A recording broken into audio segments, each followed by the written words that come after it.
Okay, today we're going to talk about documentation and creating an annotated bibliography. And you'll get more on documentation and parenthetical documentation later on when we have started writing our paper. So I put some statistics up there on the screen. You can take a look at them. Some of them are kind of funny. You may have heard some of them before. Are these statistics really for real? You know, this is a question that you should ask yourself when you see facts and statistics in nonfiction pieces that you're reading, and people will ask themselves the same question when they're reading your research paper. So you will need to document these types of things in your paper. None of these statistics are real, by the way. So the things that you'll need to document are direct quotations that you've taken from other people. Statistics, anything with numbers in it. Facts that are not widely known. There's some gray area there. Obviously, you know, people know that a snake is a reptile. You can find that in multiple books, multiple sources. You can find it in an encyclopedia. You know, those are indicators that the facts are widely known and don't need to be cited if they're in the encyclopedia, if you can find them in multiple sources. But, you know, really it's up to you as you move on in your educational career and you narrow your focus and you're majoring in a certain discipline. There may be facts that are widely known in your discipline that aren't known to the layman. So you need to be aware of your audience too. When in doubt, cite it.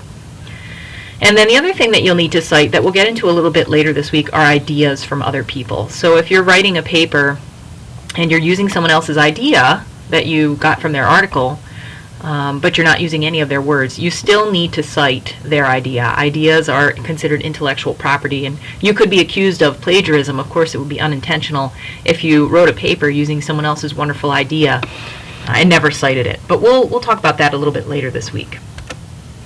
Now, there are many different styles of documentation.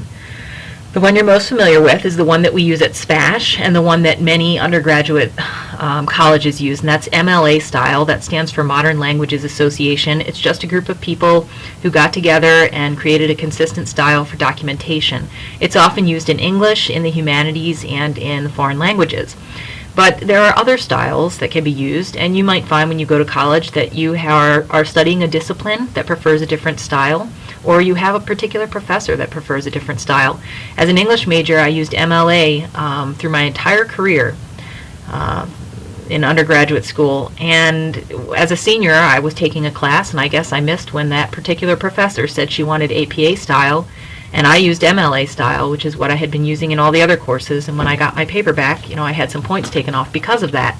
And when I asked her about it, all she said was, I prefer APA style. And when I tried to argue, well, all of the other professors are using MLA style, it didn't matter. She didn't want to have a discussion with me. She preferred APA, and so that's what she wanted. So you just have to listen to your teachers and professors and find out what they prefer, and then, you know, be able to find the sources that you need to help you utilize that style. And again, most of them are related to certain disciplines.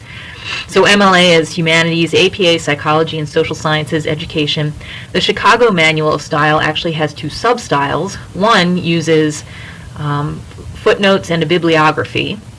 So you may have remembered reading books before where there's a little 1 or 2 in superscript, and you can flip to the end of the chapter or the end of the book and find out where that quote or statistic came from. And then Chicago Manual Style also has an author date system that's kind of similar to the MLA style that we use, and that refers to the parentheses that go in the middle of the paper that have the author's last name and the date for this style. There's another style called Turabian, which I have no experience with. I have used Chicago in graduate school. Turabian is, I think it's the last name of a secretary who got tired of answering students' questions, and so she created a little narrowed down Chicago Manual of Style because her undergraduate students were writing papers that weren't going to be published, and so there was all this information in the Chicago Manual of Style that was irrelevant to them. So she kind of narrowed down what they needed to know and created this style called Turabian.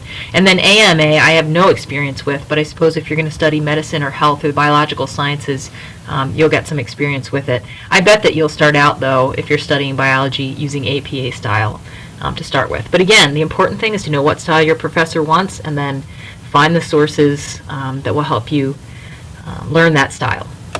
So take a look at these two pictures. You can pause the video, take a look at them, and see if you can figure out the differences.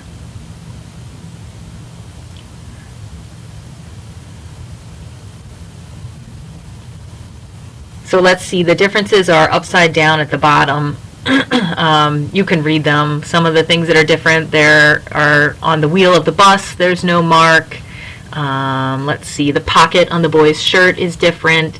So you can kind of pause and figure out all the differences. But the point here is that there are very minute differences between these styles as well. And they can seem kind of frustrating when you're learning these different citation styles. There are reasons for them, though, and as you get further into your discipline, I think you'll understand the reasons.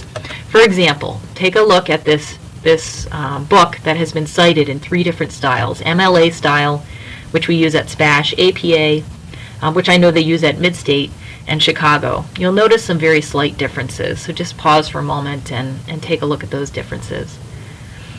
So one thing that I can point out to you is that when you're studying in the sciences, the date is very important. Because you want to have sources that are recent. You don't want to be citing very old sources because science continuously changes and updates itself. So in APA style, which is used more in the sciences, the date comes right at the beginning. It's very important. Who wrote this and when was it written? That's key information.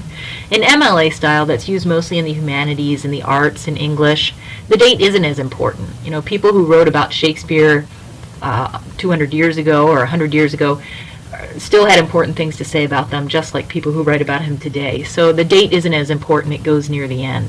So that's just one small explanation of, you know, why there are these differences, because I know that it can seem frustrating and you wonder why there isn't just one style. Each discipline has its own preferences.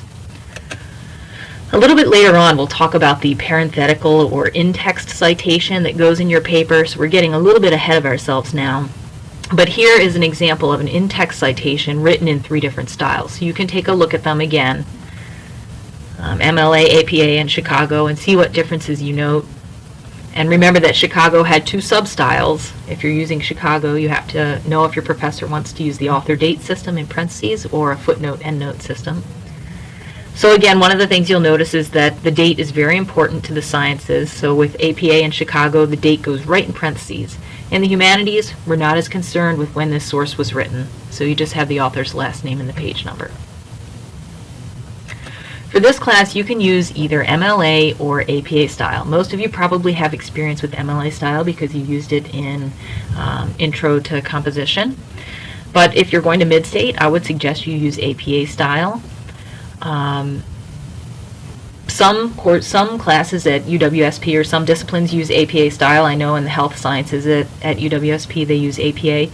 You could navigate to your college website and see what they have listed. Most colleges have a library website with some research paper writing, documentation help, so they may list what style the college uses. Probably they list more than one style, so that might help you too to decide which one to use. Okay, so what we're going to start with today is looking for sources for your papers. And on Friday we talked about scholarly sources. So we're going to start out by looking for scholarly sources. And to do that, you're going to need to navigate to the library web page. Then you'll need to go to library databases.